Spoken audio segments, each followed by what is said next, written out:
Justice Borja, please occupy the hot seat.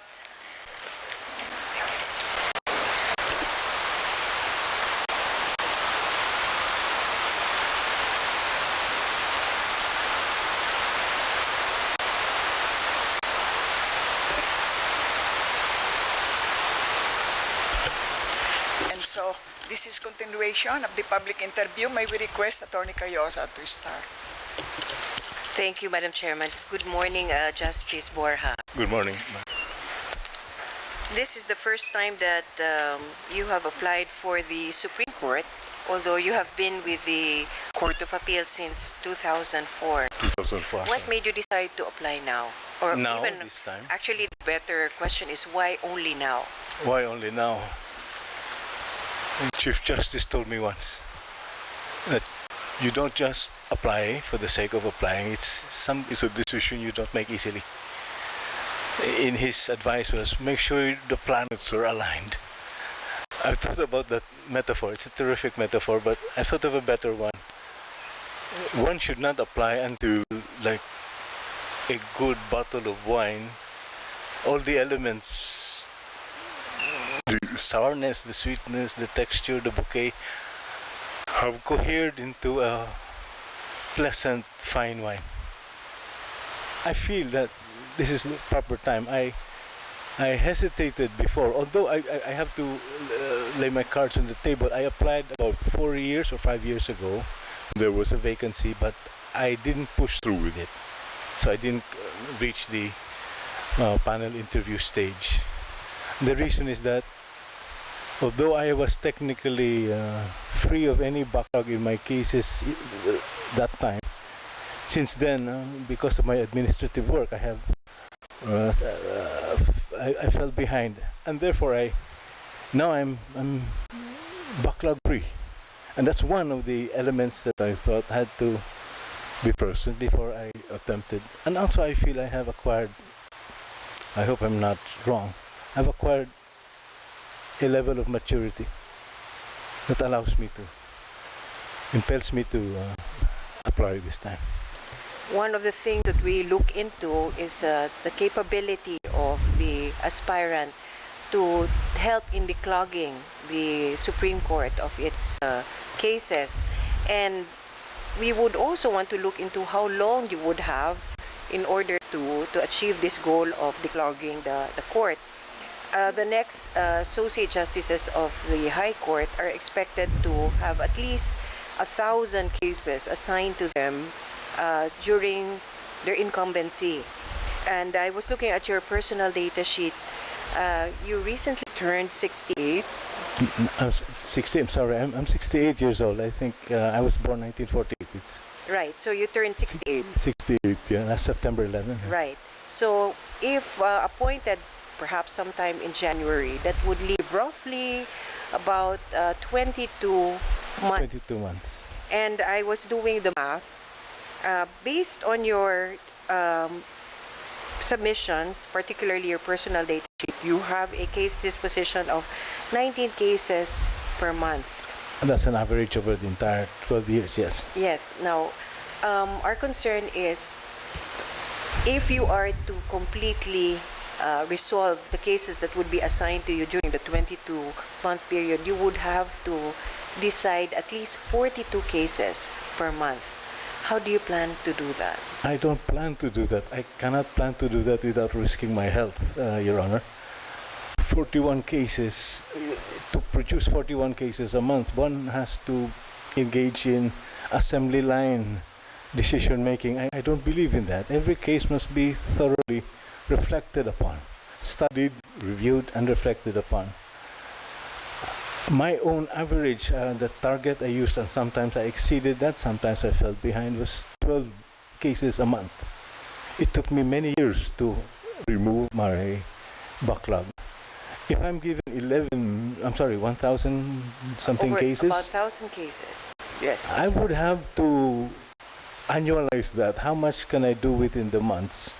In a reasonable, I would target maybe 12 cases a month as a minimum. That I am capable of. Beyond that, I'll be completely stressed out, Your Honor, to be perfectly honest. So if we go beyond your ability to perhaps help bring down the caseload, what would be your other contributions to the court with respect to improving the administration of justice and also uplifting the legal profession? I've thought about that for reasons other than this interview and talking to the stakeholders of the judicial system. I can have a whole laundry list of proposed reforms, but I think two strike me as strategic. One is most of the judicial officers express financial insecurity.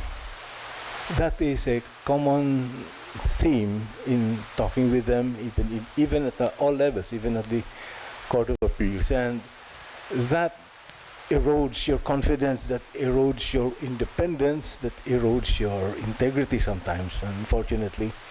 I feel that the Supreme Court should aggressively pursue an incomes policy for judges and justices. An incomes policy that first divorces it from this pay standardization rule. It should be made to seek its own level depending on its resources and its objectives. That's one. But not only will it improve financial security for those who are in the judiciary, but I think more important, in the long run, it will tend to attract the best and the brightest in the profession to enter the judiciary, because the general feeling that they're avoiding. And yet we need, I think, the best and the brightest. The other proposal that I have thought over, reflected over a number of times is there are too many sources of delay in our processes, in our procedures. And I think an aggressive reduction or diminution of these sources is imperative. The courts are viewed now as really institutions of delay. I'm sorry to say it, no, but that is I think a sociological fact. No? Even the executive tends to blame the judiciary for its delay. I think there are many occasions or instances when we can reduce delay. We need to I think out of the box, think creatively. Why is it that in civil cases we allow the one party 45 days to file an appellant's brief, the other party 45 days? That's roughly 3 months. You input you factor in the delay by the postal services, motions for extension of time to file pleadings and all of that. It could be years.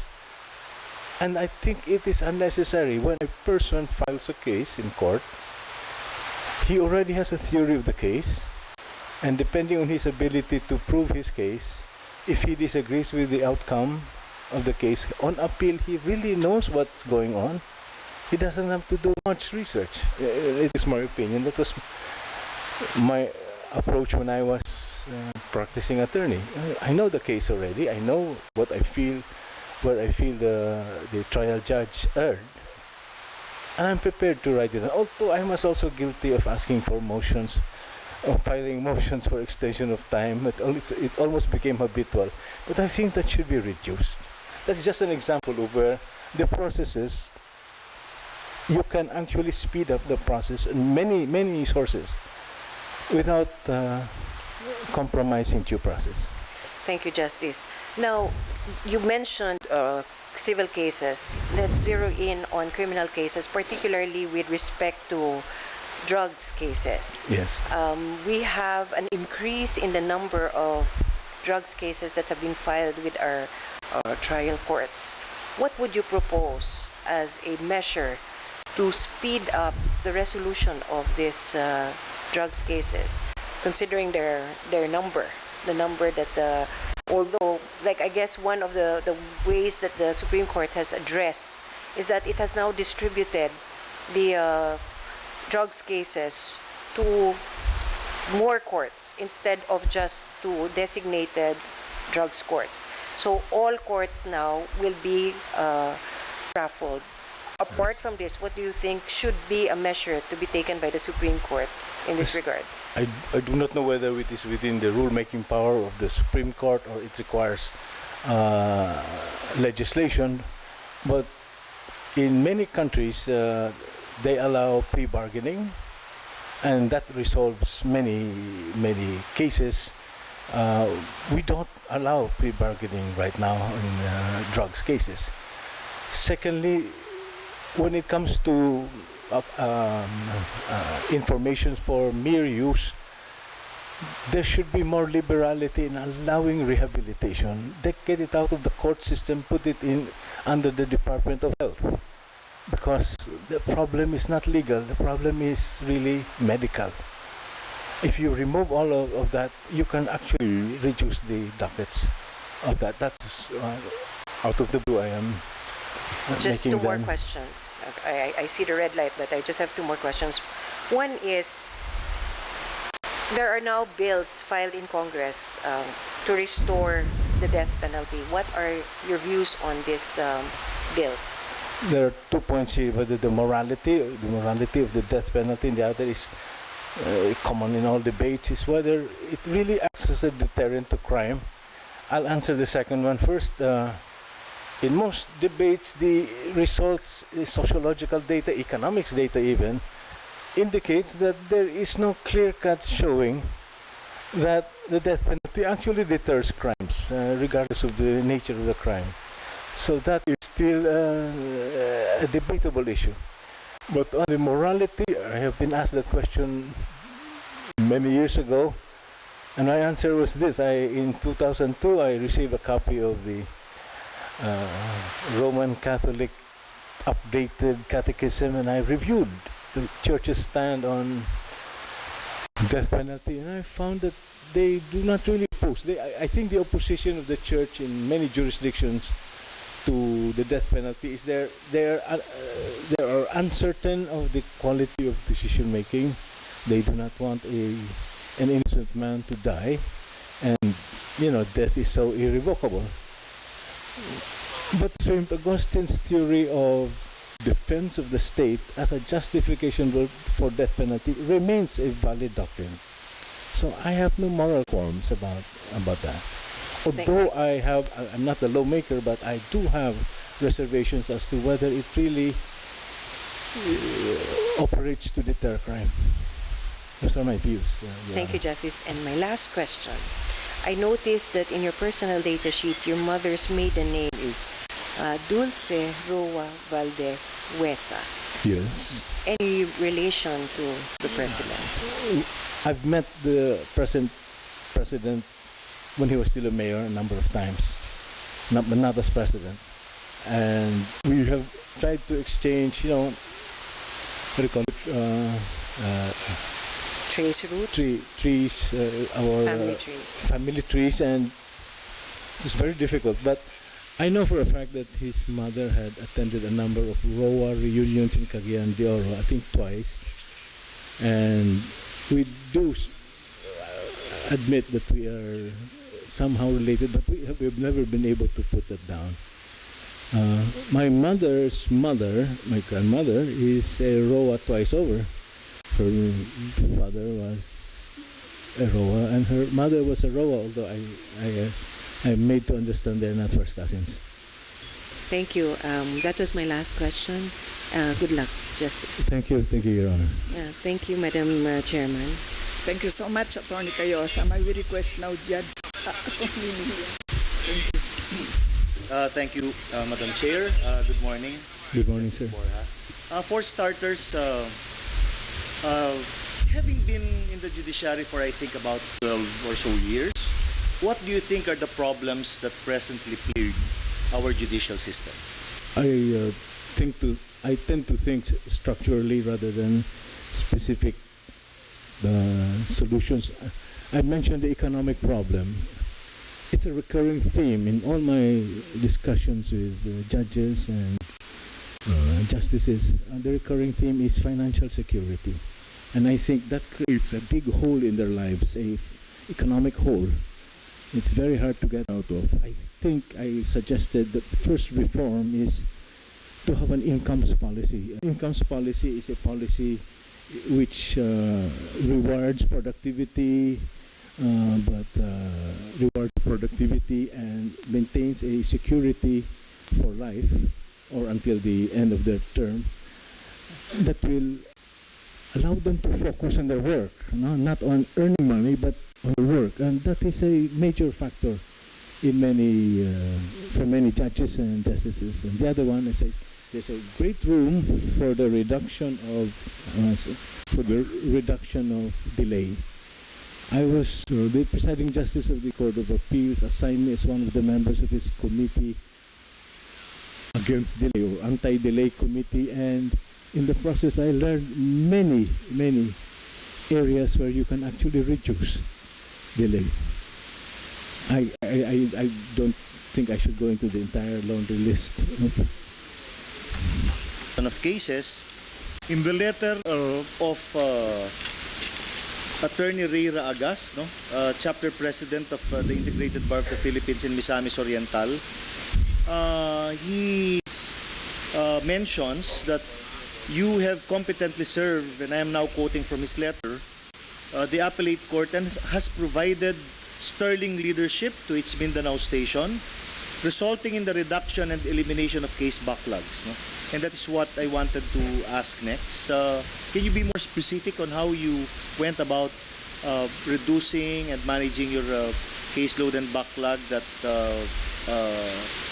was with your court when you assumed?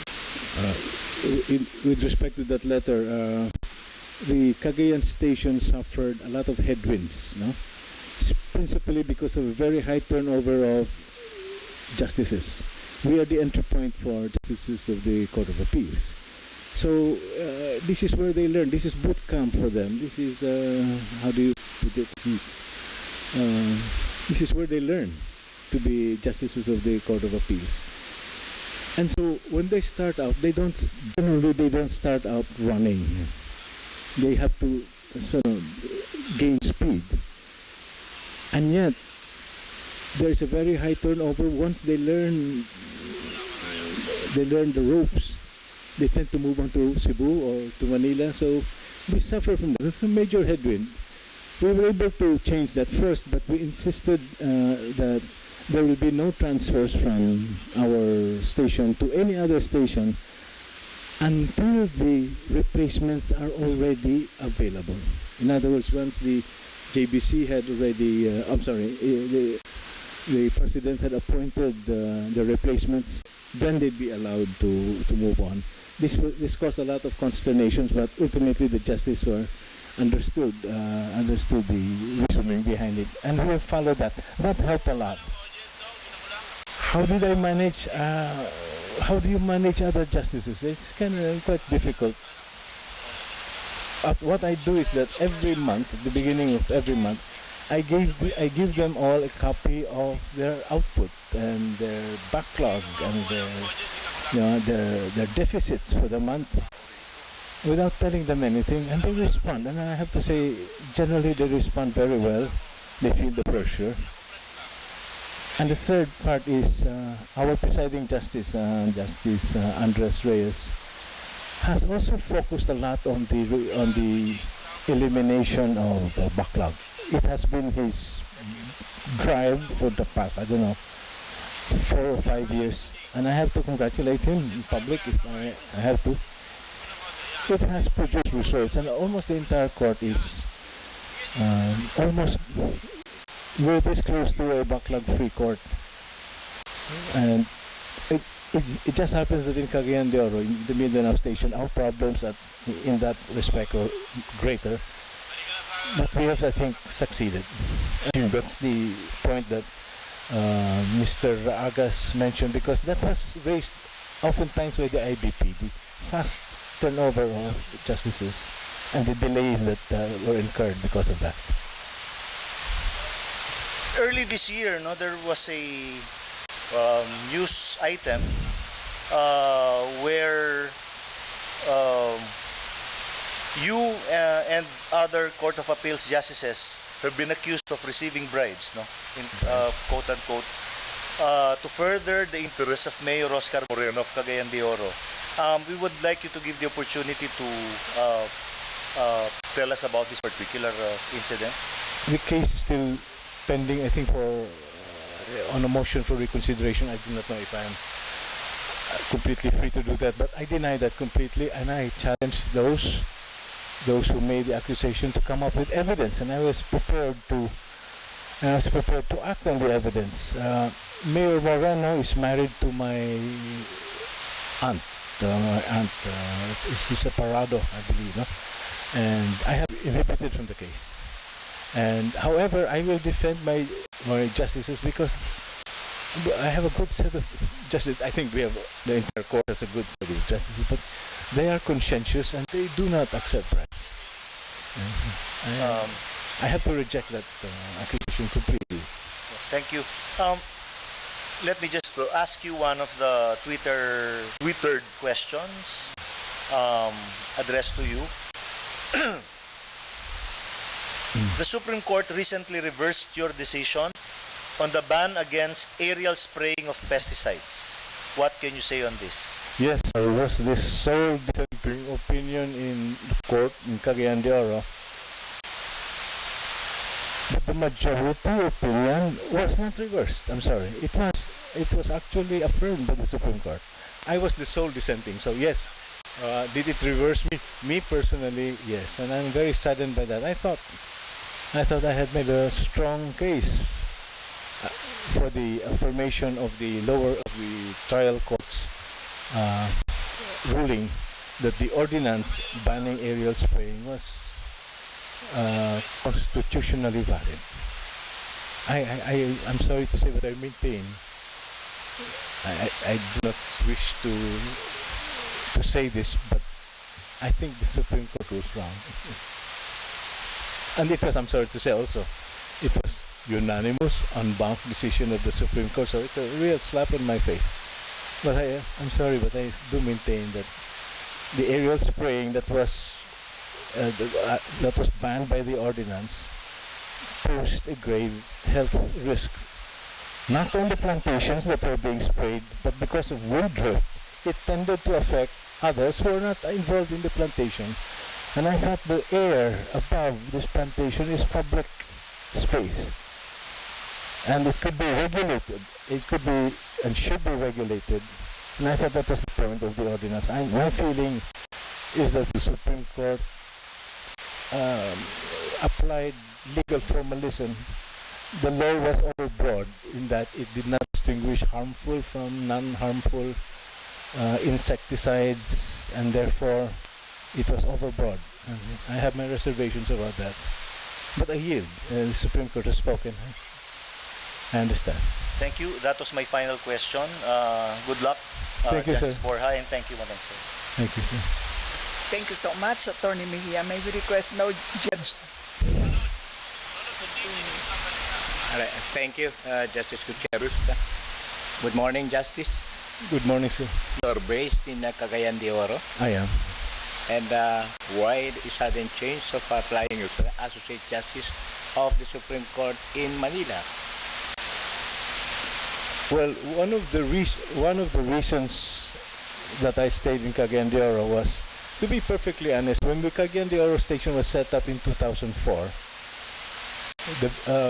then Chief Justice Davide was our speaker, and he mentioned this, and I think I can quote him, I can still quote him verbatim.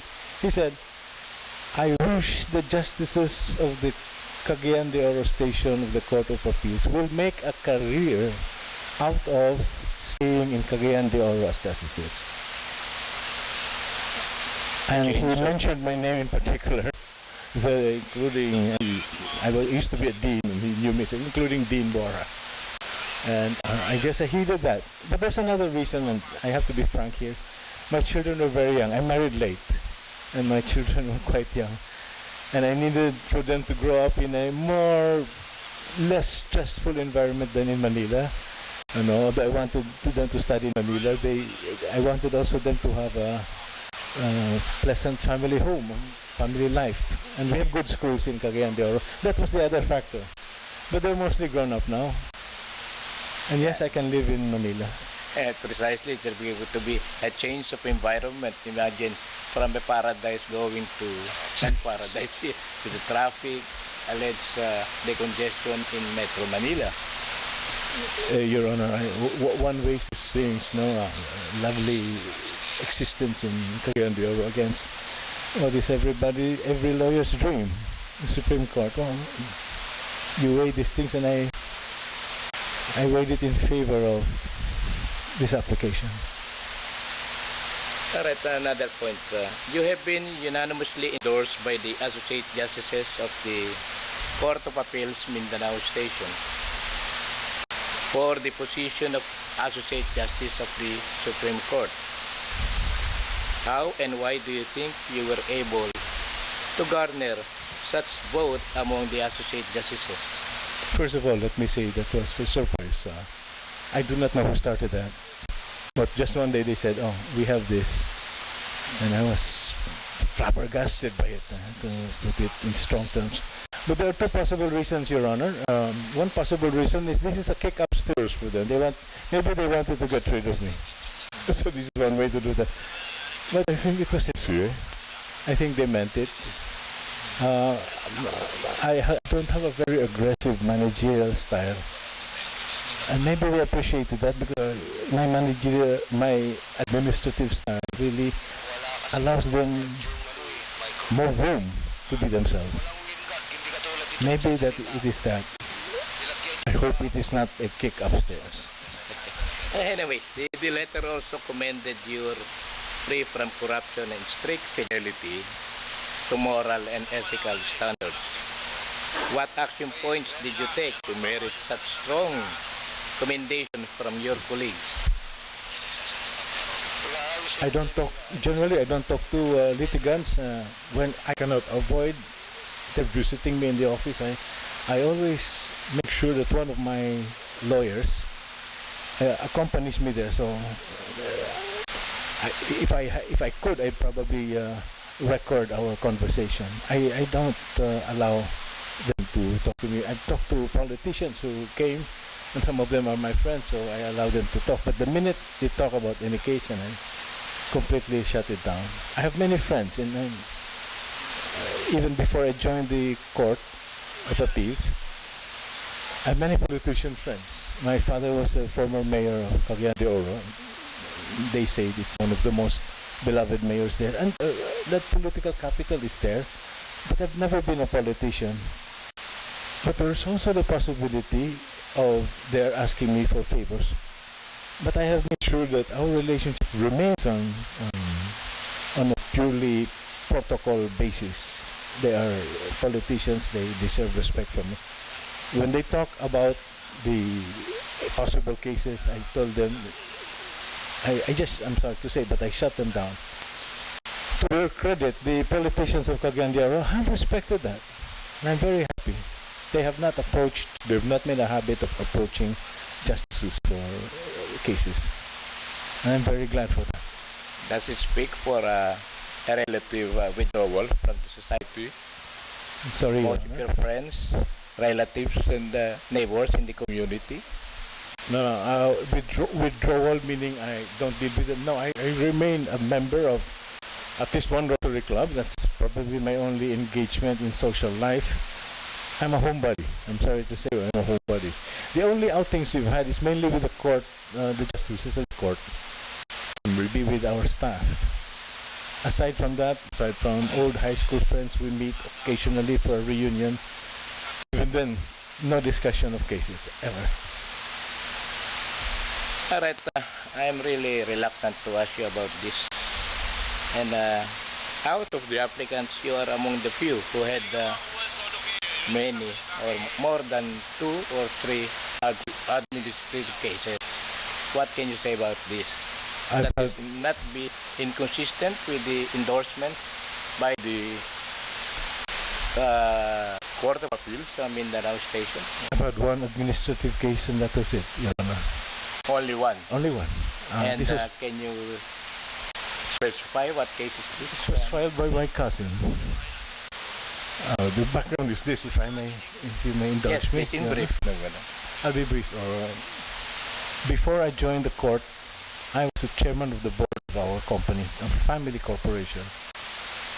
And after I took my oath as justice in a subsequent meeting of the board, I told them that I have studied the rules, the ethical rules on the matter very carefully, and I found that there was no clear-cut, no what they call bright line prohibition, especially if it is a family corporation, and this was clearly a family corporation. So I told them, if you want me to stay, I will stay, but if anyone objects, I'm out. And they unanimously said, we'll keep you, we don't want you to go.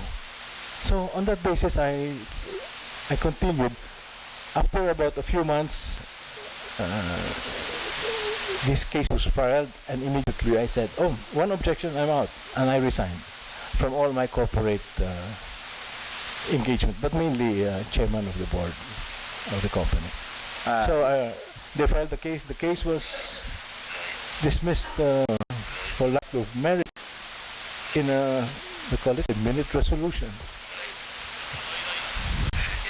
All right, thank you. But, having been both practiced in the private sector and in the government, you have perhaps observed and noted the disconnection between the two practices as a private practitioner and in the government practice. You're asking, Your Honor, the connection or Yes, please, disconnection.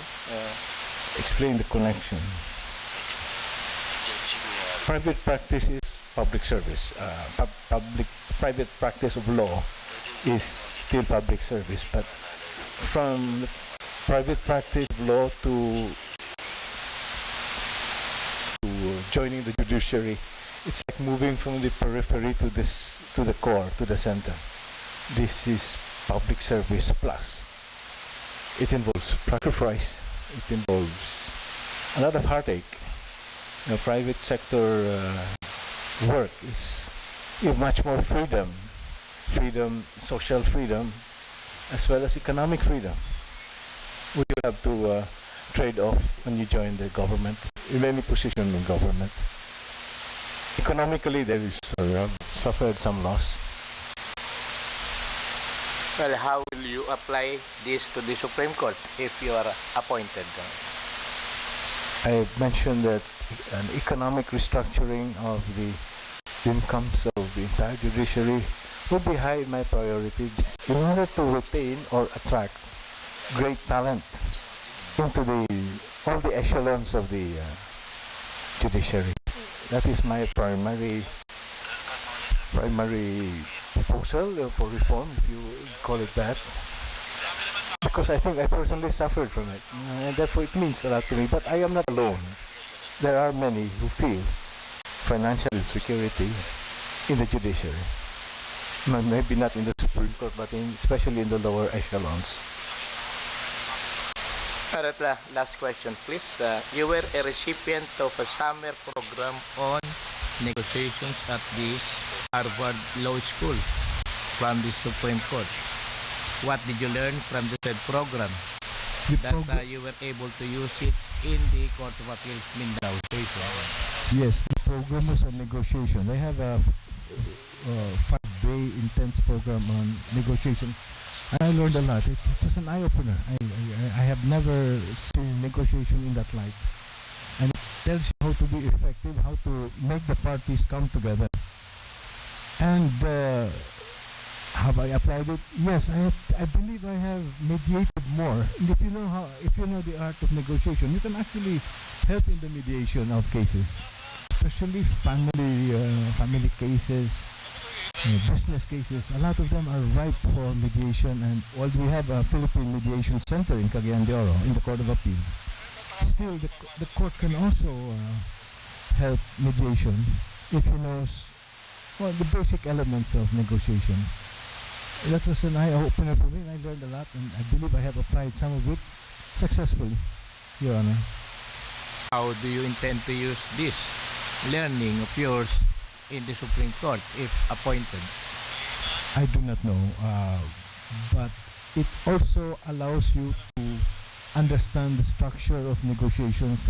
I do not. I think I can help evolve a mediation policy that might be more effective in the might attract more people. The essence of negotiation is it is better than going to court, better than litigation. But there are techniques to appeal to the self-interest of the parties. It's not something that we impose. We want you to mediate, we want you to negotiate, to come up with a compromise, but rather show them how it benefits them. And that was the essence. That it is better to negotiate than to go to court. They have developed this word, which sounds funny, but this is common for most alternative dispute resolution seminars. What is it? Better alternative, better than going to court, better than litigation. You show that. You show how much leeway there can be for the parties to compromise without compromising their principles, of course.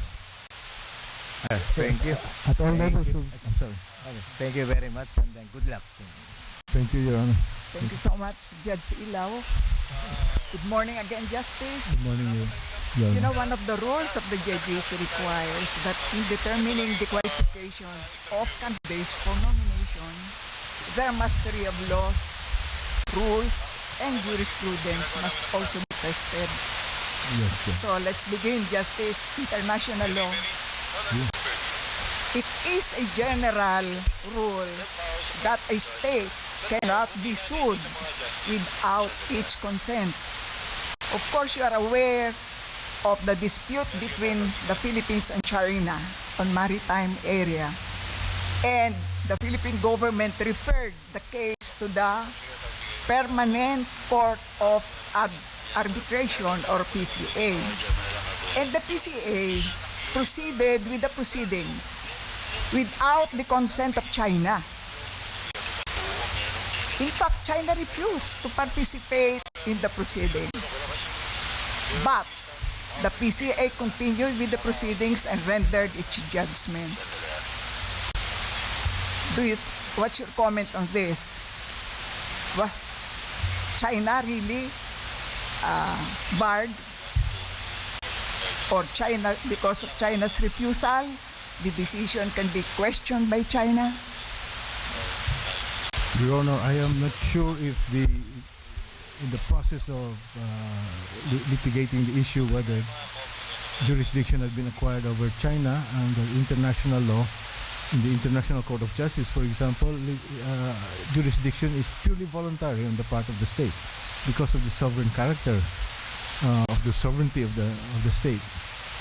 In this case, I think the rules are different because we are basing it on the law of the sea, on the Convention of the Law of the Sea. I understand that China is a signatory, and if that is so, then they are bound by the decision of the Permanent Arbitration Panel on issues In that other involve words, the Justice, what is your basis in saying so? That the PCA has acquired jurisdiction over China. I believe if you're a signatory of the Convention of the Law of the Sea, that the panel, the Arbitration Council has jurisdiction over you. That's my reading. Do you remember when the Philippines ratified UNCLOS? I remember only that the Philippines was one of the first to ratify it because of 1984. yes. How because about China? I do not know. 1990. Yes, considering that China ratified the UNCLOS, Yes. the PCA can proceed with this arbitration proceeding. That is my theory, Your Honor. Does the PCA have adjudicative function? Yes, disputes involving the Convention on the Law of the Sea, they can adjudicate disputes in No, this no, matter. not That is justice. my- It has no adjudicative function, considering its name PCA arbitration only. arbitration. And it renders services as secretariat or registry to international tribunals or courts. It has no adjudicative function. You say it cannot even punish China. Yes, that's true. Okay. Cannot Okay. enforce, but an arbitration, Your Honor, my understanding, and I may be wrong. It has no. It has It's a none. voluntary Yes. yielding to a third It has no party who's adjudicative- allowed to decide. It has no adjudicative function. In that sense. Only arbitration. As what you said, like mediation. Okay, next question is, you mentioned mediation before while you were interrogating by or questioning by Judge Ilaw. Do you think mediation can apply to the Supreme Court? I think compromises are available at whatever level of at whatever stage of a case, even on appeal, and in the Supreme Court, why not? I don't see any strong reason why a compromise cannot be reached at that level, Your Honor. Justice, the Supreme Court only determines questions of law. It's too late for the parties to go up there and, lay their facts before the court. No, mediation cannot apply. That has been, when I was still there, Justice Amorfina Herrera filed with the court a memorandum recommending mediation, but it was denied, considering that only questions of law can be determined by the Supreme Court, not facts. Okay, next question May I is... suggest a alternative way of looking at it? I Okay. agree with you there, but I've always understood from the rules of court that cases are compromisable even at the execution stage. It's too late for the parties to have mediation before the court. Otherwise, if you are correct, well, that's your own opinion. Supreme Court, while I was still there, could have, Compromise. accepted or granted the recommendation of Justice Amor Herrera. Okay, how can litigants go up to the Supreme Court under the rules of court? Kindly mention the specific rules. Only through appeal by certiorari, except in certain criminal cases, wherein the penalty is life imprisonment or Under what rule? Rule 45, Your Honor. Rule? 45. Rule 45. Appeal by certiorari. Petition for review on certiorari. Criminal cases? In criminal cases, if it is a heinous, no, I'm sorry, if the penalty is reclusion perpetua or life imprisonment, I believe by notice of appeal. Under what rule? Notice of appeal under Rule 41, 44. I'm sorry, 123. 45. And the caption of the petition is? I'm sorry, Your Honor, it is a petition for review on certiorari. If it is, in most cases. Appeal. Appeal is under Rule 45. Appeal How by about, certiorari. yes, Your how Honor. about Rule 65? Rule 65 is always available because the issue is jurisdiction, and therefore the Supreme Court is the highest administrative... Not only on judicial- issue of jurisdiction, but determining whether or not the lower courts committed great abuse of discretion. amounting to lack of jurisdiction. Your Honor. There is now a move in the lower house through Congressman Parinas. In fact, that has been his long intention to abolish the Supreme Courts or the judiciary's JDF. Of course, we'll be receiving JDF funds. Yes, Your Honor. Do you think Congress can do that? I think the Constitution allows the Supreme Court, the judiciary, to source its own funding for its activities, for its development. And I think under that, it would be May I unconstitutional first to... let you know the grounds mentioned by Congressman Fariñas. Because of this JDF, the Supreme Court becomes the one who appropriates the money and the one who implements, and that therefore it is a violation of separation of powers. That is the contention of Congressman Fariñas. There is also What's the- your comment on that? there is also Can the- Congress abolish our JDF? I don't think so. Your Honor, Why? Well, first of all, JDF is a creation of law, and yes, they can repeal the law. But can Again, Justice, JDF is a creation of Oh, I believe it was a creation of during martial law, if I'm not mistaken. The fund was created Presidential at the time. decree Presidential number. decree. I don't know the number. I don't remember the number. But that is statutory. And therefore, Congress can repeal it. Can repeal it. But in my opinion, once it is there, Congress cannot repeal it without violating the rule against diminution of the benefits of the judiciary. It would also attack the independence of the judiciary by removing funding that has been there and has become part of the budget, sources of the budget of the judiciary. In effect, they are diminishing the benefits of the judiciary. That, I think, is contrary to the Justice, Constitution. Congress can repeal it. It can pass a law repealing that presidential decree on JDF. But the question is, what will happen to that law when it reaches the Supreme Court? Well, yes, I agree with you there. That is the answer. But I do believe that the correct argument would be it would constitute a diminution of the benefits, which is contrary to Mr. the Justice, independence. because that is a law, It can be repealed. Congress can repeal it anytime. But the question is, do you think the Supreme Court will declare it unconstitutional? That is the correct answer. Congress can repeal any law. Yes, exactly.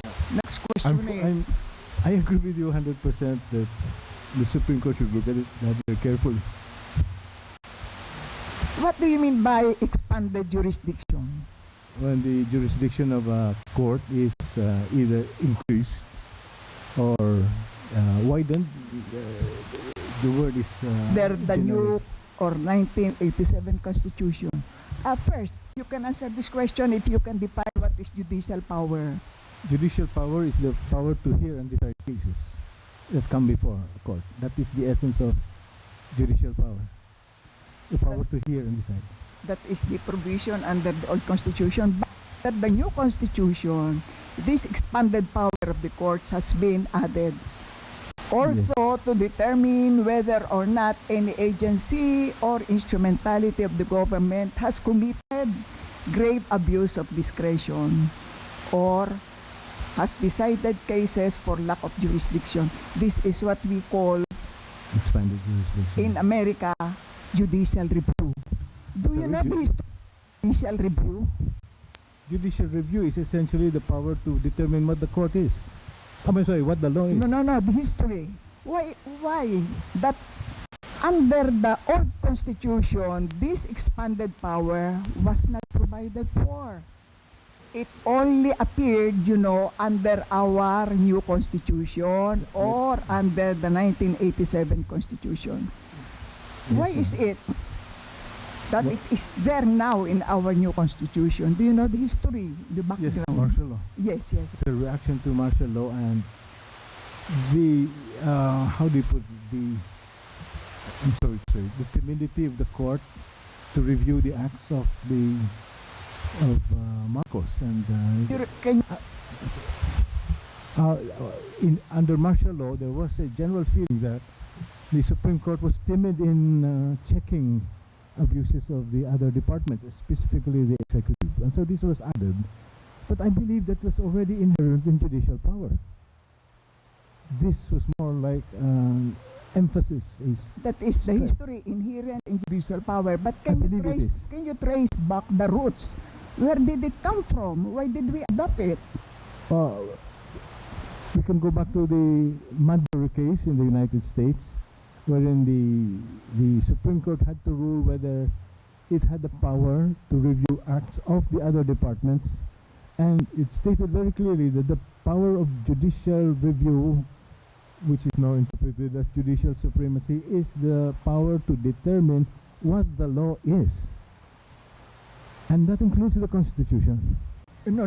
Even if Justice, it's not the power what the law is that is interpretation of the law. It's the power to determine whether or not the lower courts or other agency of government committed grave abuse of discretion. that is inherent in the... So, what happened to this Marbury versus Madison? Well, in this case, I think it was Jefferson, President Jefferson, questioned Who was the president who appoint- issued first the commission or appointment of Marbury? Do you remember? Actually, it was Thomas Jefferson. If I'm not mistaken, the history is murky to me. President Adam. Adam. And the issue was whether or not it was He a issued valid- an appointment as Justice of the Peace in Mhm. favor of Madison. Yes. But then after the presidential election, Jefferson sat. And Jefferson refused to issue that appointment. Do you remember the facts? Yes. And therefore, Marbury went up to the Supreme Court. Yes. The Supreme Court at that time was so confused because, you know, the Chief Justice then was Chief Justice John Marshall. And he refused to counter-attack the President or Congress.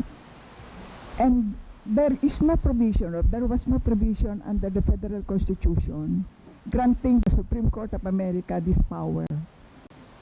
But being the Chief Justice, and he was a very, very intelligent justice who had full of wisdom, he dared to issue this kind of decision.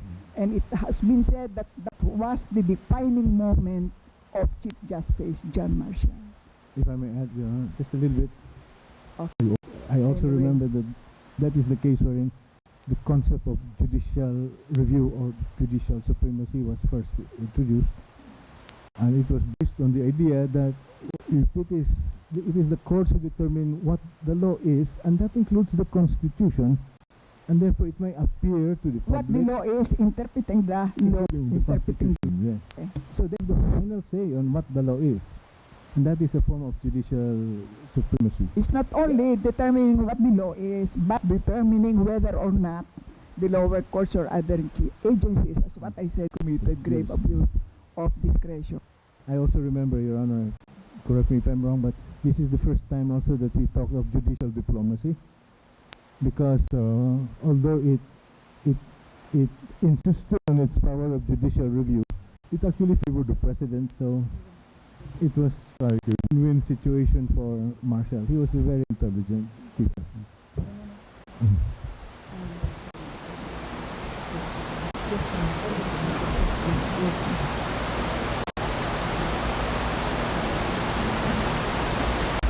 Anyway, the red light is there.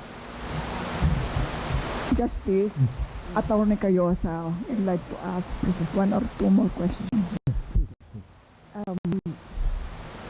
Justice, we just received an opposition from Attorney Sabino Padilla Jr. and the rules of the JBC, the revised rules, allow us to request the applicant or the candidate to submit a comment or a response to the opposition should you wish to do so, no? To within 5 days. So we will be furnishing you a copy because I think it will be unfair to require you to respond to this opposition not having read it. So we just received Sabino Padilla, Attorney Sabino Padilla Jr. Okay, so we will just furnish you on your way out a copy of his opposition so that should you decide to submit a comment or response thereto, then you would have that opportunity before we vote on the nomination. Okay. How will I send the? You may just send it to us through the secretariat. Okay. I'm leaving this evening for. They will furnish you a copy and then you can just mail it to us, or just you can mail it just to you. send it That's through fine, courier, private courier. Thank you. That's all, Justice. Thank you. That's all, Justice. You are excused. Thank you. Thank you very much, Your Honor.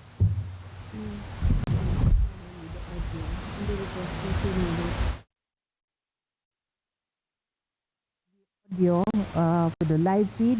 So as we wait for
Justice Abed. Thank you, Madam Chair. Thank you, Your Honor. Thank you, Attorney Mejia. May we request now Judge Ilaw? Thank you. Thank you, Justice Gutierrez. Good morning, Justice. Good morning, Your Honor. Today is your birthday. Yesterday, Your Honor. Yesterday. Belated happy birthday. Thank you, Your And this is Honor. my gift for you. You mentioned about seniority. You're now a member of the senior citizen. Yes, I'm a dual citizen, Your Honor. So you're going to avail all the discounts given by the government. That is my plan, Your Honor. At any rate, as a member of the academy and consistent honor student since high school, you have not pursued postgraduate studies after your law degree. Why? Your Honor, I did not pursue postgraduate because I believe that giving back, I am more needed by the students of law, Your Honor. So my hands are so full teaching students of law. And even the postgraduate in pamantasan ng lungsod ng Maynila, Your Honor. Because teaching has always been my passion, Your Honor. And I believe that each one of us should impart knowledge. That is our duty in order to continue the tradition of excellence. All right. Again, as a senior citizen, that you're aware that first level or lower courts are receiving allowances from the local government units. Yes, Your Honor. Do you agree with the bill pending in the House of Representatives aimed at removing the allowances of the said members of the judiciary from the local government units? I agree with that, Your Honor, provided the Supreme Court will give them a substitute allowance. They need it, Your Honor, and it's in the law. Who needs it? Supreme Court? No, Members Your of the Honor, Supreme Court? maybe not Supreme Court, maybe the lower court judges, Your Honor.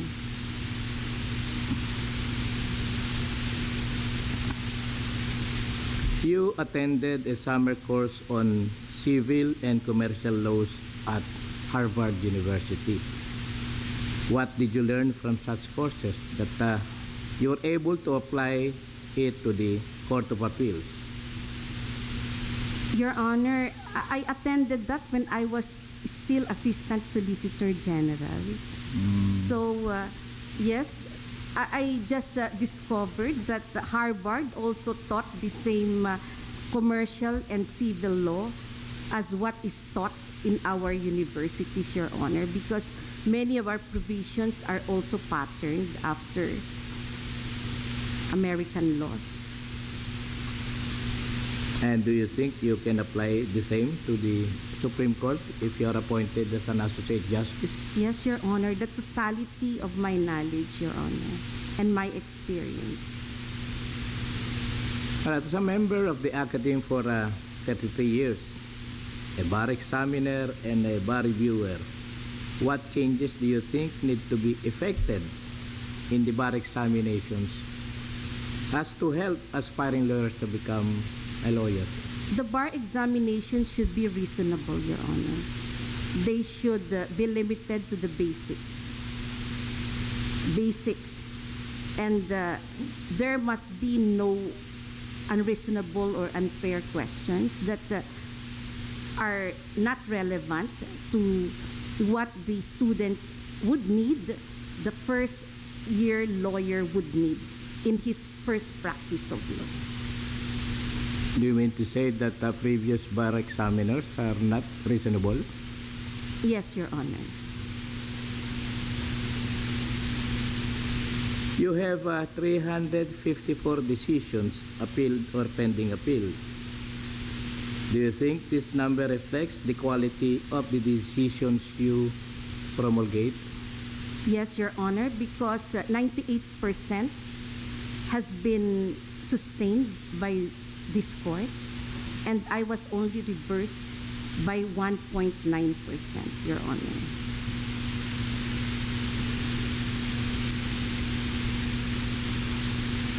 You rose from the ranks beginning as a solicitor at the Office of the Solicitor General. Records show that you have not gained any experience in the private practice. Do you think this is a disadvantage to you? Should you be appointed as a member of the Supreme Court? No, Your Honor.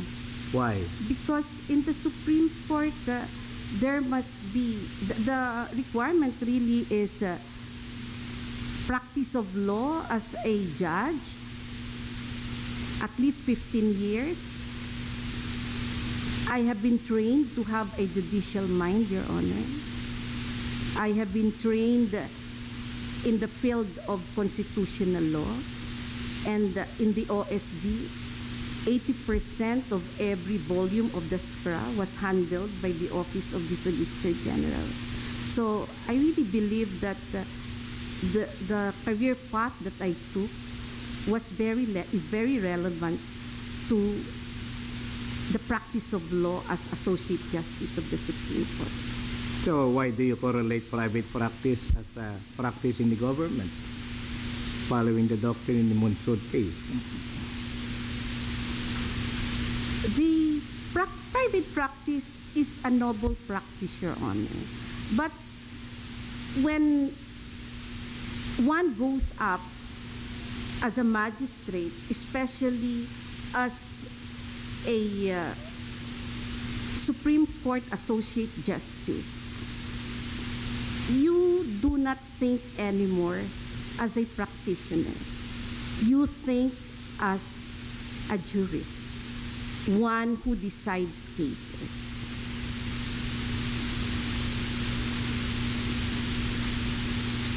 What were your inputs while serving as a member of the Supreme Court Subcommittee on Revision of Rules of Civil Procedure? Your Honor, I led the revision on special civil actions. And we've actually finished the revisions, and we submitted them to the Supreme Court, Your Honor. But when was this, please? This was in, I think, 2013.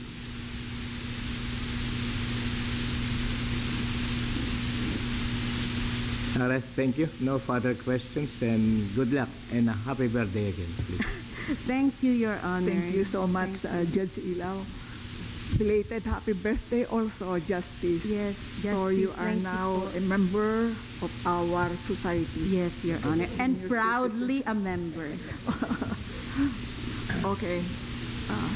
Of course, you know that sometimes I ask legal questions. Yes, Your Honor. Questions on, for example, international law, domestic laws, etc. Anyway, very easy. What is your concept of inquiry in aid of legislation? Your Honor, inquiry in aid of legislation is the very essence of the legislature's function as a lawmaking body. Without it, the legislature will be paralyzed, just like what happened when the former president, issued 464. There were months that the processes served, the invitations served by the legislature were all snubbed. That's why the Congress, the Senate specifically, was forced to go up and question the issue of 464, Your Honor. And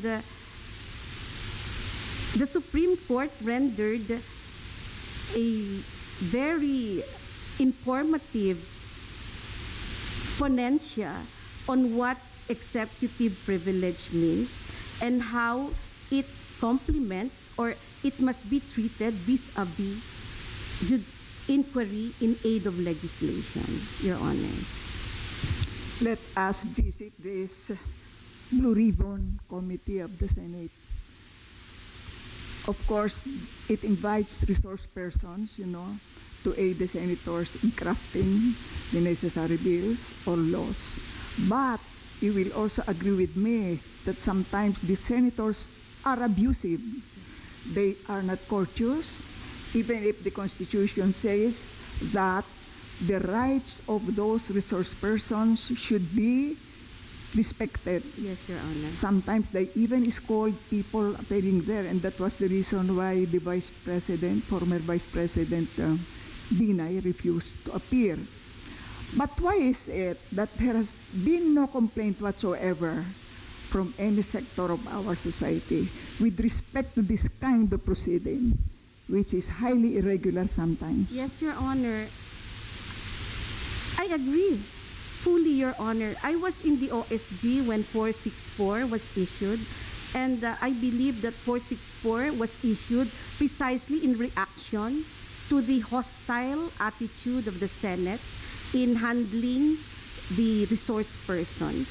The executive then believed that these people from the executive who were invited to appear before the Senate deserved from that how the Senate was treating the members of the executive, Your Honor. So I think several meetings were held between the executive and the legislature in order to avoid an impasse or a constitutional crisis, because when the executive no longer appears before the Senate has nothing more to do, and there will be constitutional crisis. And I think, Your Honor, they came up with some rules, the Senate, regarding how to fairly treat their witnesses or resource persons, like they will be informed beforehand of the legislation that is intended, and they would be informed also of the possible questions that will be asked. Thank you, Madam Justice. But, even in America, that is being done, how they grilled all those people appearing before the Senate. But the reason is we allow this kind of proceeding, even if it is highly irregular, for the information of the public. That is the basic reason. Anyway, so how does an inquiry of aid of legislation differ from question hour? Your Honor, question hour is also found in the provision under the legislature, and it's all about exercising the oversight function of the Senate or the Congress, wherein Congress may ask questions, or the members, department heads may voluntarily appear or may seek permission with the permission of the President to apprise the Congress on how they are implementing the laws that have been enacted by Congress, Your Honor. That is correct.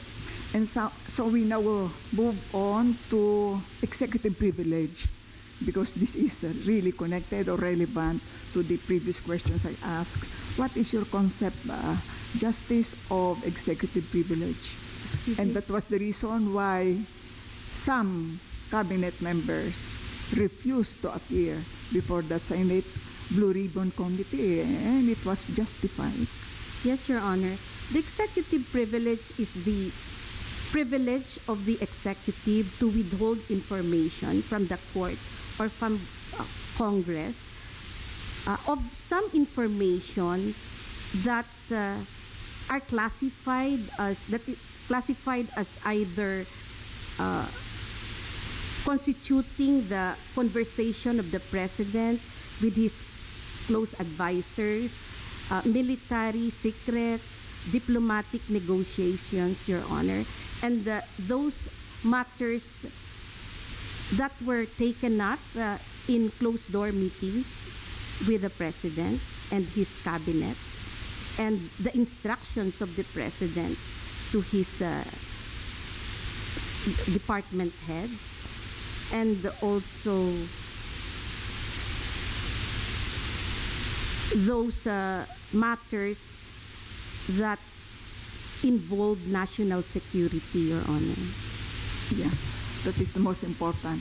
National security on the part of especially cabinet members, armed forces of the Philippines, especially the officers such as the generals. They cannot appear before, or even if they appear, they should invoke executive Yes, Your privilege. Honor. Okay. Justice, there has been extrajudicial killing anywhere in our country now. Do you think that is a crime against humanity? Your Honor, crimes against humanity actually include extrajudicial killings, but only if they are perpetrated with deliberate intention and directed against a specific group or population that is widespread and systematic in nature, Your Honor. And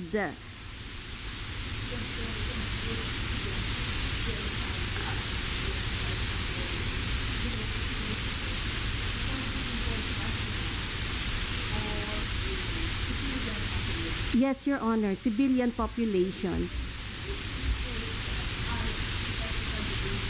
Killings is tantamount to crime against humanity?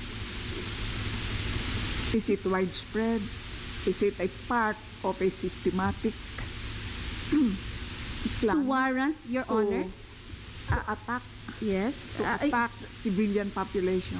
to warrant, To warrant the that it cognizance should of fall under crime against humanity yes, to within warrant the jurisdiction of exercise, ICC? to warrant, Your Honor, the exercise of jurisdiction by ICC. Crime against humanity? Your Honor, there are requisites before the ICC can take judicial cognizance. Whether or not this extrajudicial killing is a crime against humanity. Extrajudicial killing, if it is widespread and systematic, the direct attack on the civilian population or a group. Yes, Your Honor. So that falls under the jurisdiction of the ICC. Only if the party Is a- state, so in your own opinion, that is a crime against humanity. It is an attack against civilian population. Your Who Honor, composed the civilian population? The drug lords, drug pushers, suspects of people engaged in drug menace.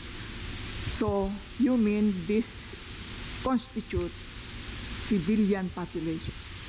are we talking now of what is happening in our country, Your Honor? Your Honor, if the killing or killings are directed against the civilian population, and these killings will not qualify as justifiable killings, like the person killed was not committing a crime or was not or posing danger to the lives of the arresting officers. I would say that there is a need, Your Honor, to identify which deaths are justified because there was aggression also, there was danger posed on the life of the arresting police officer on one hand, and those that were not within the justified killings on the other, Your Honor.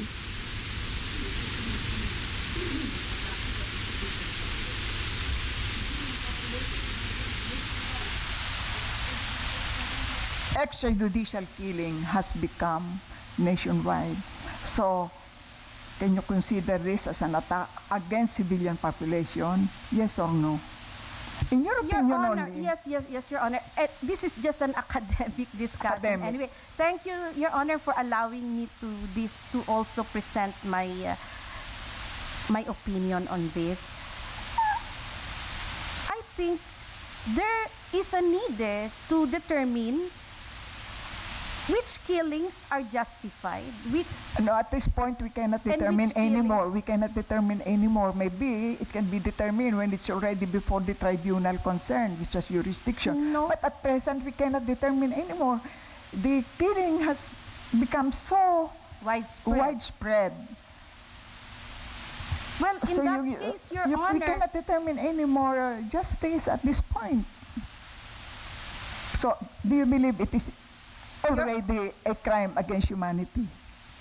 only if, Your Honor, This, the Philippines, the government specifically refuses or is unable to do it itself. that is whether or not ICC has jurisdiction. Yes, in your Your opinion, Honor. In your opinion, is this not a crime against humanity at this stage? As you look at it, No, Your Honor. No. how about, is it a crime constituting genocide? Not yet, Your Honor. Why? It's not as widespread or systematic, Your Honor. Not yet. It's part of a widespread or systematic Your Honor, I plan think we have to agree. against any group such as group of what? Group of Ethnical group, religious group, racial group. But the group concerned here constitutes people suspected of using illegal drugs, drug lords, etc. Is this not a group? It is So a you group. can classify extrajudicial killing as genocide. It is a It is a group. group. But how big is the group? 3,000 plus. Yes, Your Honor. If we speak of genocide or widespread, systematic, direct attack, we're not just speaking of thousands, I think. We must be speaking of hundreds of thousands, Your Honor. So you are after the number, not after the group. Yes, you Your have Honor, because it's widespread. Can the ICC acquire jurisdiction, if ever? Your Honor, first of all, there must be a clear showing that the Philippine government is unable or unwilling to make the investigation. At present, do you think the government is unable or unwilling? It is not unable, it is not unwilling.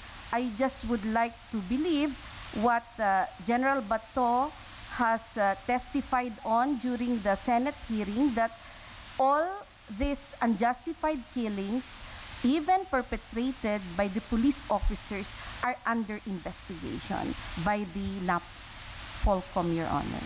Do you know, Justice, if there has been investigation involving the killings consisting of more than 3,000 people? No, Your Honor. No. I just So do you based- think the government is unable?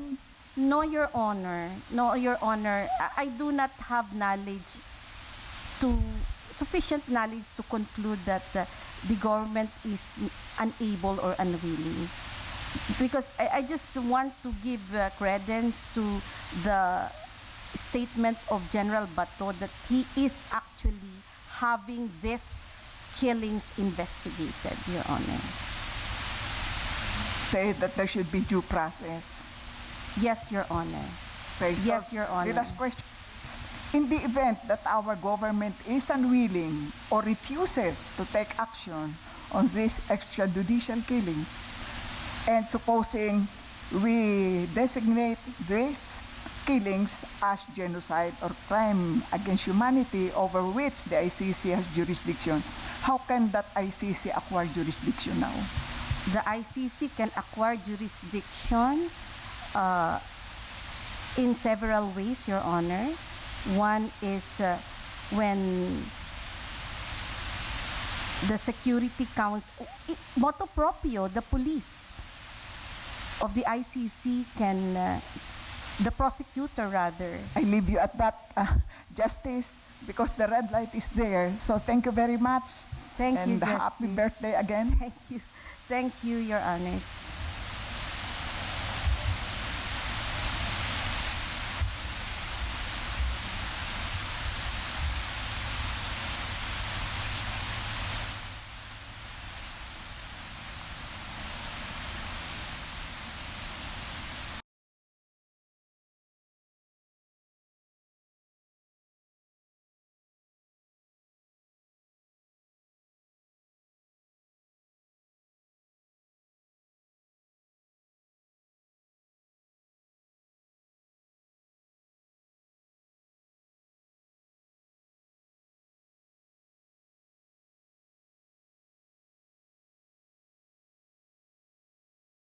This morning, Your Honors, is Attorney Joseph P. San Pedro, individual law practitioner and faculty member, Ateneo Law School. Good morning. Please Attorney take San your Pedro. seat. We'll do this very fast. May I request Attorney Cayosa to start? Thank you, Madam Chairman. Good morning. Still good morning, Attorney San Pedro. We noted that this is your first application with the JBC. Yes, ma'am. Okay. What made you decide to apply this time, and why the Supreme Court? Well, I think professionally, I think I achieved already what I need to. I have provided for my family.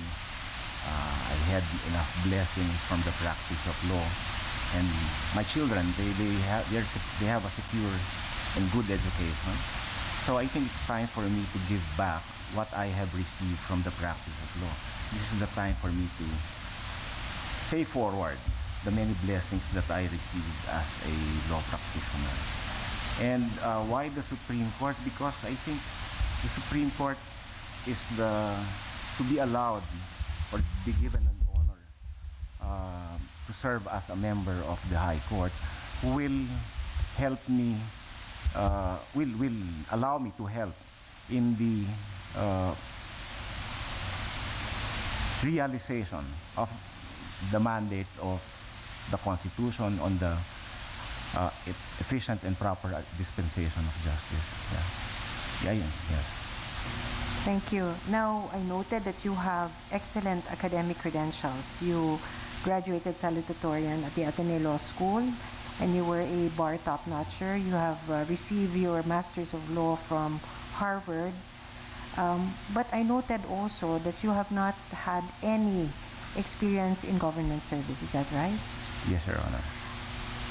So, what makes you feel that you are prepared for a government office and a position in the highest court of the land? I think my training and experience as a lawyer is diverse enough to allow me to have the necessary skills and resources to contribute my abilities to the High Court. I worked before in a law firm and handled different fields of practices. I also worked as an in-house counsel, and I also served as the head of a self-regulatory organization of the Philippine Stock Exchange.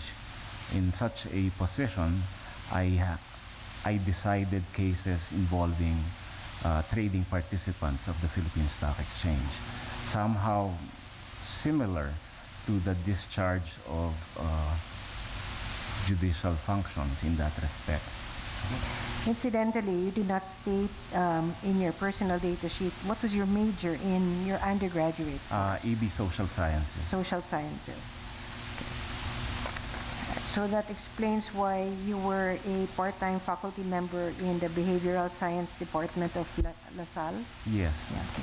Now, I also noted that in your personal data sheet, you stated that in your first 10 years of law practice, your focus was on pleading and appellate practice. Yeah. Does it mean that you don't anymore I did not do trial work. litigate at this yes, time? So what is the focus of your law practice more now? of in a team in the law firm, I would be handling research, preparation of pleadings, documentation, basically.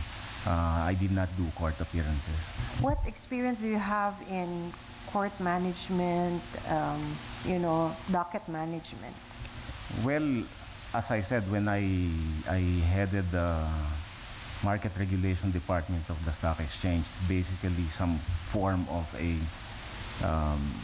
mini arbitral tribunal, and we handled different cases filed before that department. Yeah. I read in an article that you resigned from the PSE on October 1, 2009. Under what circumstances was that resignation? Actually, that's not accurate. It's by mutual agreement. I took the job seriously, so I discharged the function as a regulator, and it did not sit well within certain quarters. So I had an agreement with the president, and my contract was bought out. Because there's a clause in my contract saying that we can agree and they just pay a certain sum. So when you say your term or your appointment, I had a guaranteed term of contract of, I think, 3 years. So when they decided to cut short, they just had to compensate me for the remainder of the term. What did that experience teach you? Well, I think it proved that that you have to hold on to your principles. I am just discharging my responsibilities as mandated by my contract and agreement with the stock exchange. So,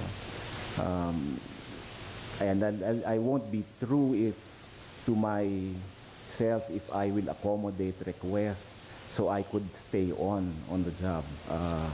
I'd rather that we part ways amicably.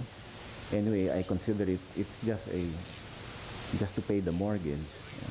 It's a job. Thank you, Attorney San Pedro. Now, moving on to another topic. The Supreme Court exercises supervision over the members of the legal profession, and likewise with all judges and court personnel. If you are appointed to the Supreme Court, what would you propose to expedite the resolution of the deluge of drugs cases that have been recently filed?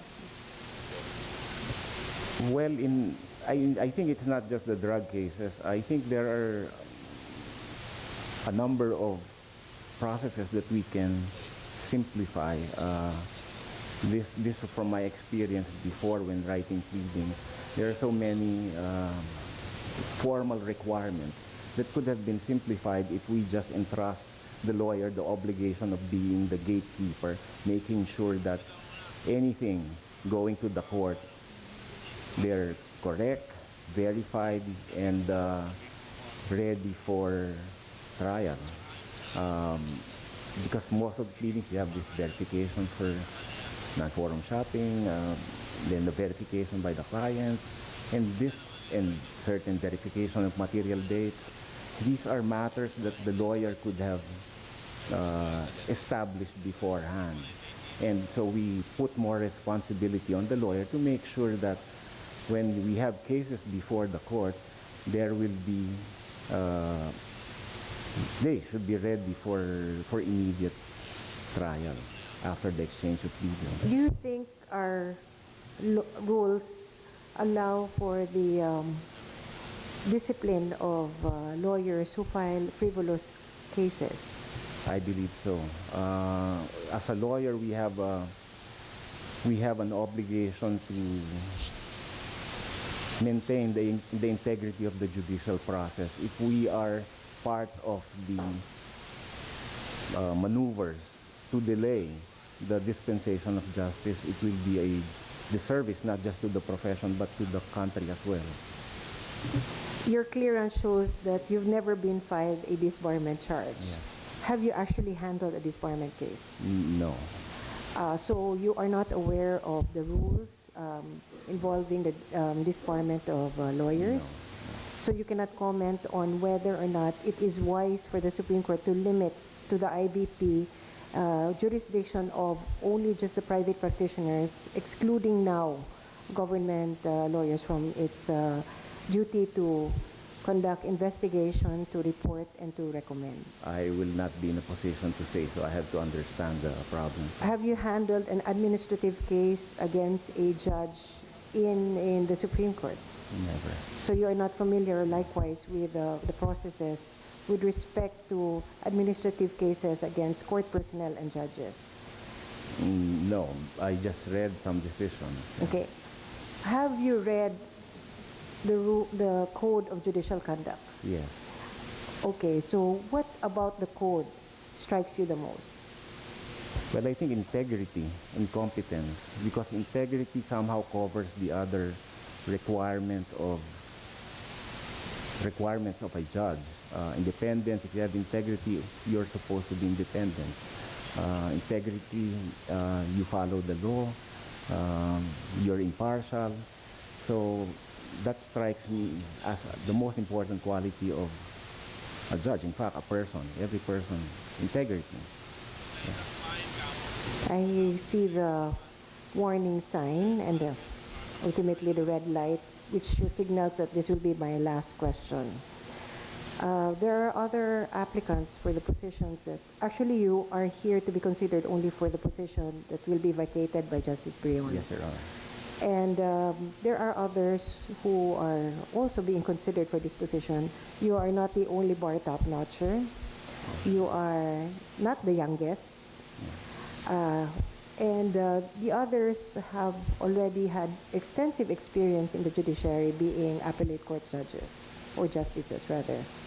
What would you consider as your advantage, or what would you tell us to convince us that in the ranking of all the candidates, you deserve to be among the top, to be considered vis-a-vis the other applicants or the others to be considered?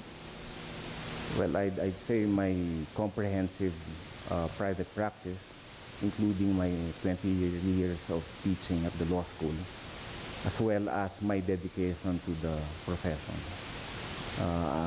I think these are the qualities that I can offer the judiciary. With that, I thank you, Attorney San Pedro, and good luck. Thank you, ma'am.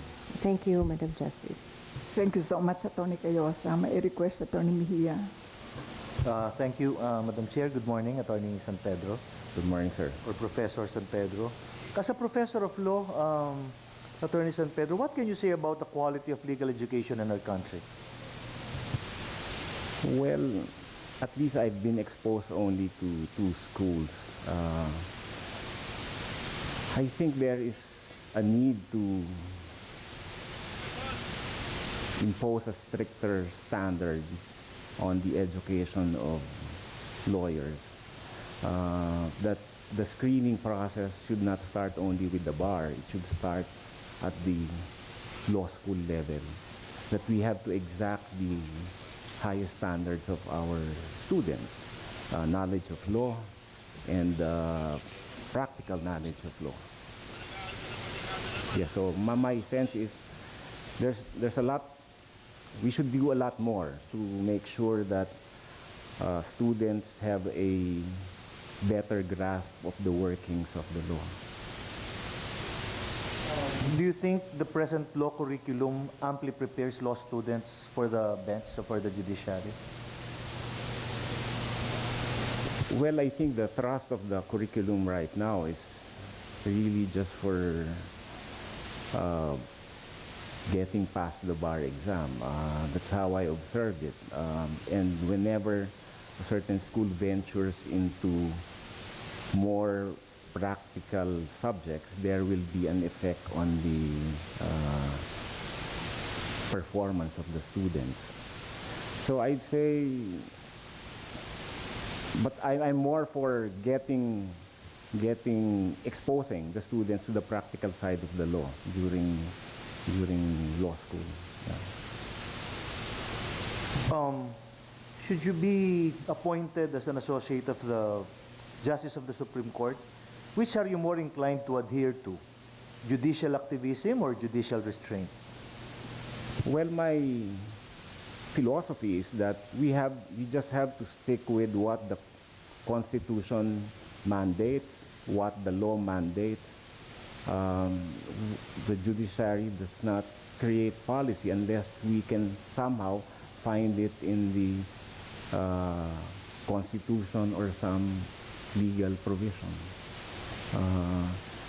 Because the moment we deviate, this is what my observation in certain cases, the moment there is a deviation from rules, there will be no predictability on how the law will work in actuality.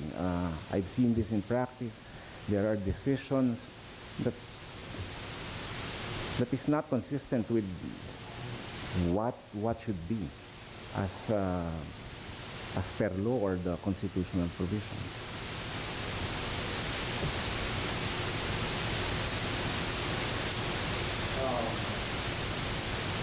I will be reading now from the list of tweeted questions. What measures can you propose to enhance judicial independence? Well, I think we just have to enforce the canons of judicial ethics. They're there. The moment we adhere to them strictly, then we can be independent.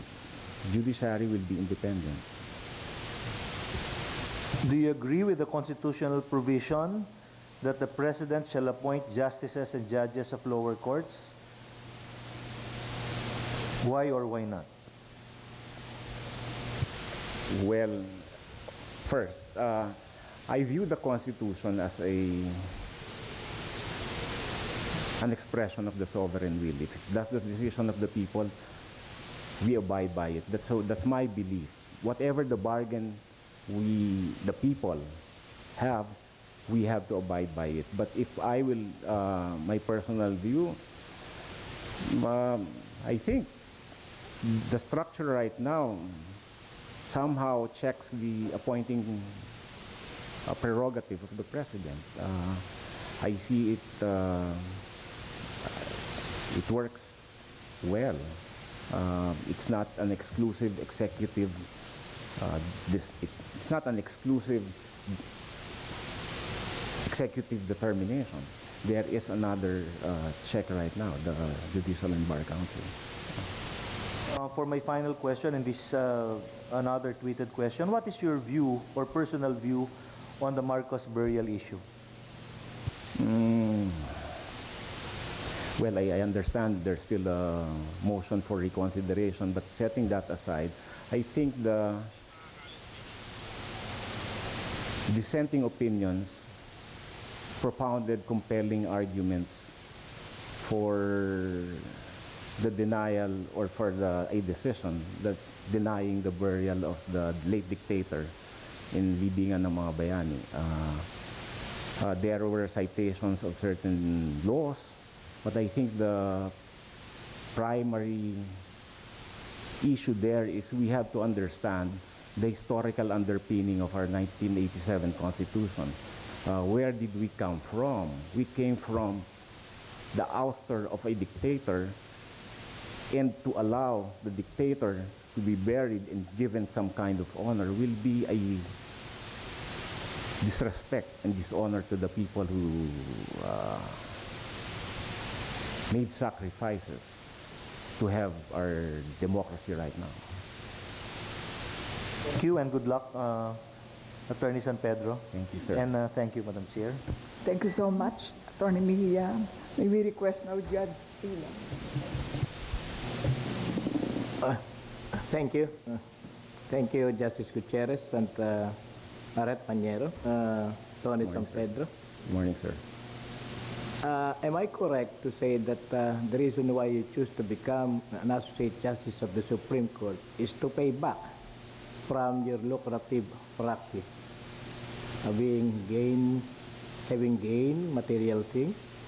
Yeah, I think, Your Honor, not just material things. I've enjoyed my practice. This one I tell my students. My practice comprises of two things. One is the profession, the one for the earning, that's the practice, and one is the vocation, that's my teaching. And I have already achieved my personal goals as a lawyer, both on the professional side and the vocation side. And That's why at this point, I think I'm all set. I can give more time to service to society now. Will it be more lucrative to become an associate justice in the Supreme Court? I think it's Of gaining much it wealth? will be a financial setback to be an associate justice. But I'm used to simple living. I came from a very modest family. My father was an employee. My mother, housewife, dabbled into jobs to make ends meet. Where I am right now is pure talent and hard work and discipline. And surely your practice is behind the desk. You are not. You have not appeared for being a trial lawyer, or litigation lawyer. Yes, Your Honor. It's a decision I think I made early on that I want to focus on a certain field of law. But as part of a law firm, I also handle litigation, but on that pleading aspect only. Being a good pleader. I'd like to believe I am. Alright, having an entirely private practice service record. Admittedly, you do not have an experience at all in the judiciary, Yes. especially adjudicating cases, which will be the one of the main tasks of the Supreme Court.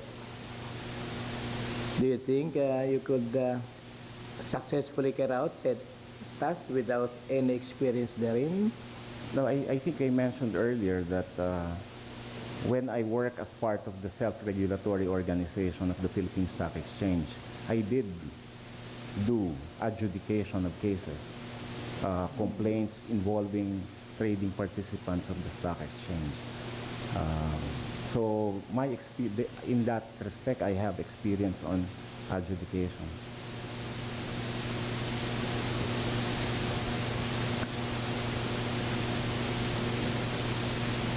Can you cite instances in your private practice wherein you were able to exhibit the requirements of competence, integrity, probity, and independence? I think the most recent example would be when I was with the stock exchange, there were a number of failed brokerage companies.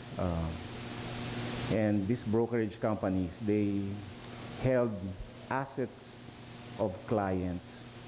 So in my effort to make sure that the claimants of these assets are repaid, I ensured the efficient disposition of the claims, the validation of the claims, as well as the distribution of the proceeds.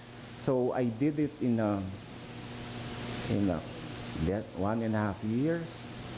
These cases were lagging when I came in, and I made sure that the proper claims of the clients of the brokerage firms were returned to them as mandated by law and the PSE rules. Do you mean to say that said change was effected during your leadership of the Market Regulation Division of the Philippine Stock Exchange? I'd like to believe so, Your Honor. This was not ever been done before? When I came in, there were no distributions of assets to pay the claims of customers of these closed brokerage companies. And what was your alleged legacy that in the said office that you could be useful to the Supreme Court? Well, Business matters? I think it's the independence and integrity. I could not be influenced to decide one way or the other. I just decide based on the facts before me. In fact, this one I even follow in my teaching. Never did I allow anyone to get a passing grade because somebody talked to me. Like going back to your alleged competence, integrity, probity, independence, who could attest to these instances? Well, I made a number of references. I have Um, I gave officers of the stock exchange, I gave members of the judiciary who know me, and colleagues in the legal profession.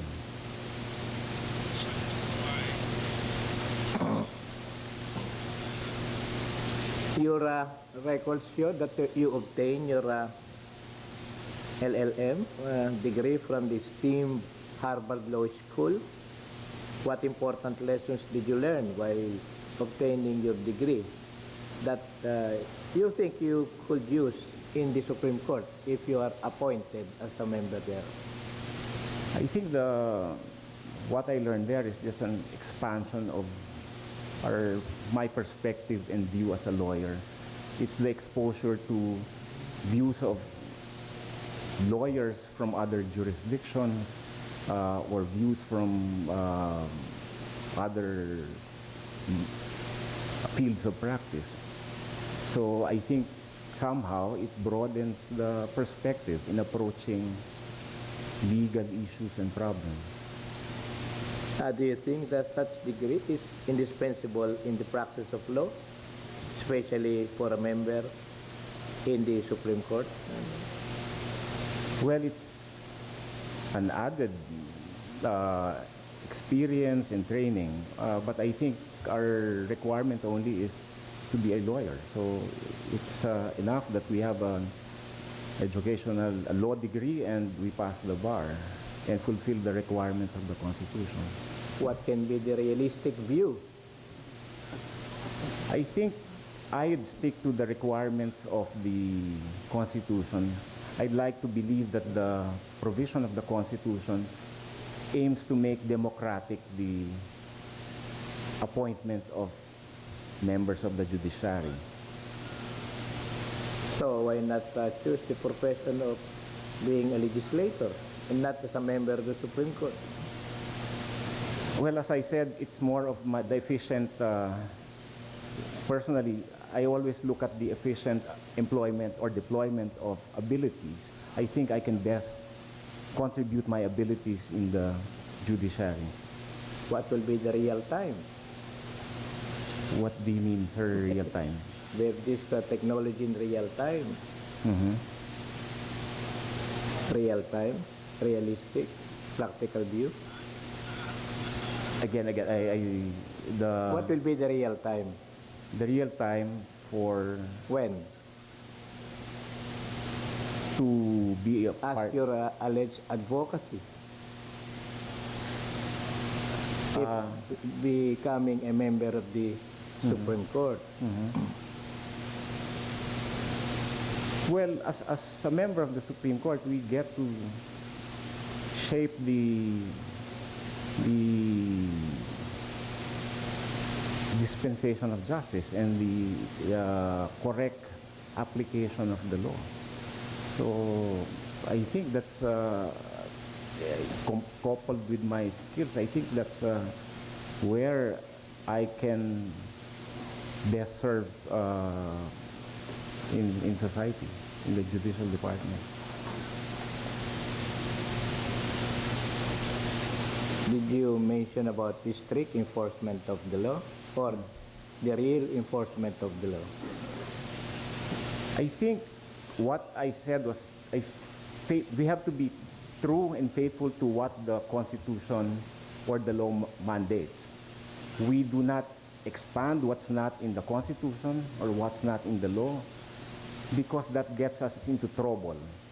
Meaning we have a bargain, the Constitution. This is our primary rule. We abide by it. We don't deviate from the rule. Otherwise, it will be unpredictable for all of us, not just for lawyers, judges, but for the entire country. All right, my time is up. Thank you very much, Pañero. Thank you, good sir. luck. Thank you, sir. So thank you so much, Judge Ilaw, and good morning again, Pañero.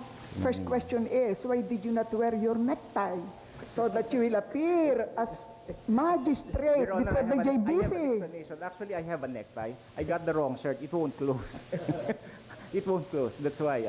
That's the reason. I have a necktie, actually.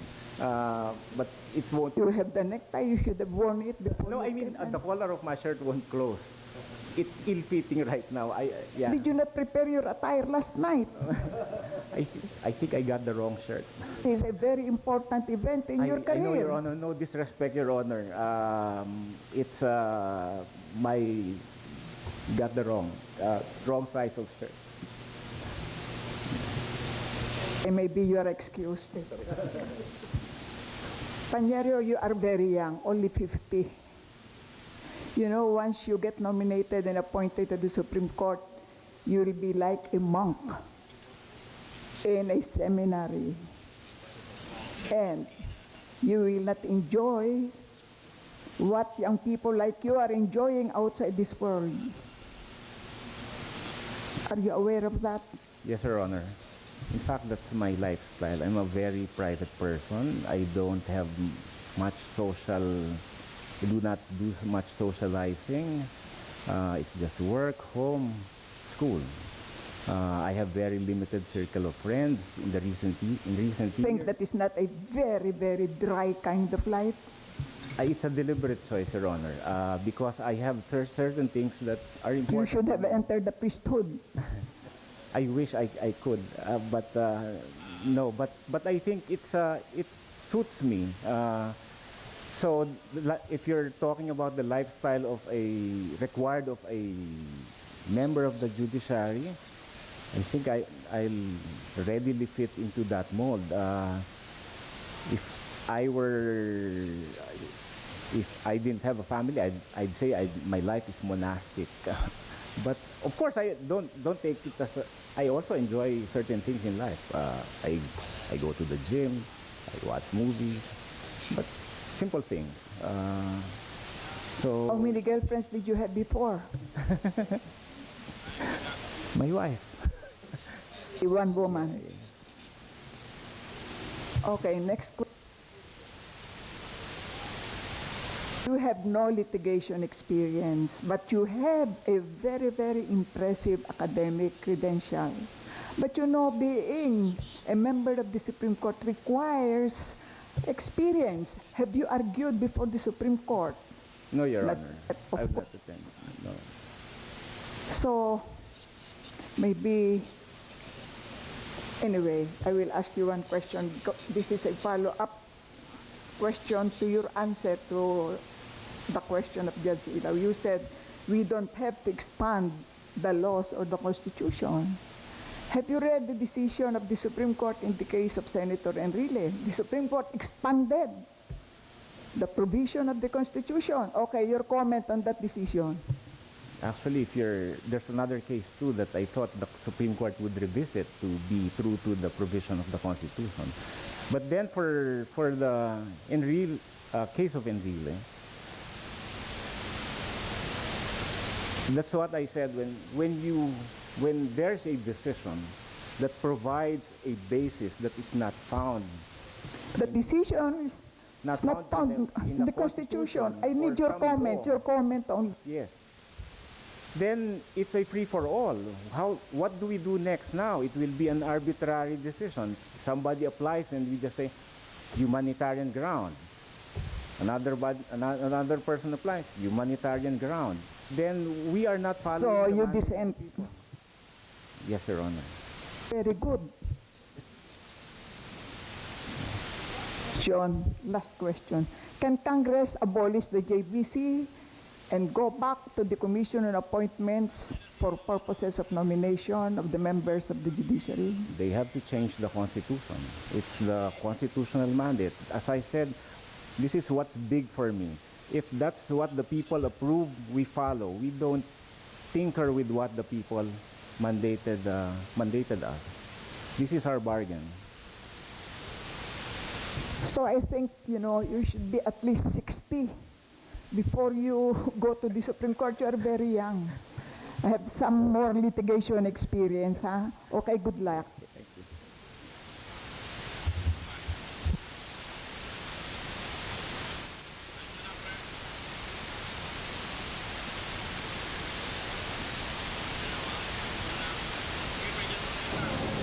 He's the last candidate for this morning, Your Honor. Okay. The public interview is now adjourned.